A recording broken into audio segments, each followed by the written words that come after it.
માણસના જીવનમાં ઘણી બધી પરિસ્થિતિઓ આવતી હોય છે અને એમાંની એક એવી પરિસ્થિતિ કે જેની અંદર માણસે એકલા જ ઝૂમવાનું હોય છે. એમની અંદર ક્યારેય કોઈ પણ મદદરૂપ થઈ શકતો નથી.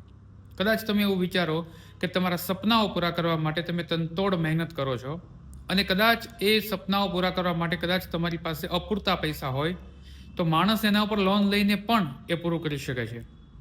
હોમ લોન છે, કાર લોન છે, છોકરાઓને ભણવા માટે કોલેજીસની ફીસ જે હોય છે એમાં એજ્યુકેશન લોન મળે છે. કદાચ એમના મેરેજ સમયે મેરેજની પણ લોન અવેલેબલ છે. તમને કંઈ દવાખાનું આવે તો દવાખાનાની ઉપર સહયોગ, સહકાર, કદાચ એવા ટ્રસ્ટ પણ બનેલા છે કે જેની અંદર તમને મદદરૂપ થઈ શકે છે.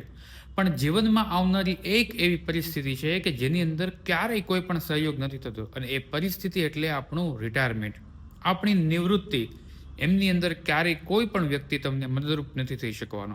એ નિવૃત્તિનો વિચાર ક્યારે કરવો જોઈએ? તો માણસ જ્યારે કમાવાનું શરૂઆત કરે, માણસની જ્યારે પહેલો પગાર આવે, પહેલી ઇન્કમ આવે, ત્યારે એમણે પોતાની નિવૃત્તિનો વિચાર કરવો જોઈએ કે આવનારા સમયમાં હું કેટલા વર્ષ કમાય અને ત્યાર પછીના સમયની અંદર કદાચ હું ન કમાઉં અને લાંબુ જીવું તો એ પૈસા મને મદદરૂપ થઈ શકે. કારણ કે એ સમયે કોઈ લોન નહીં મળે અને કોઈ પણ ટ્રસ્ટમાંથી તમને સહાય નહીં મળે.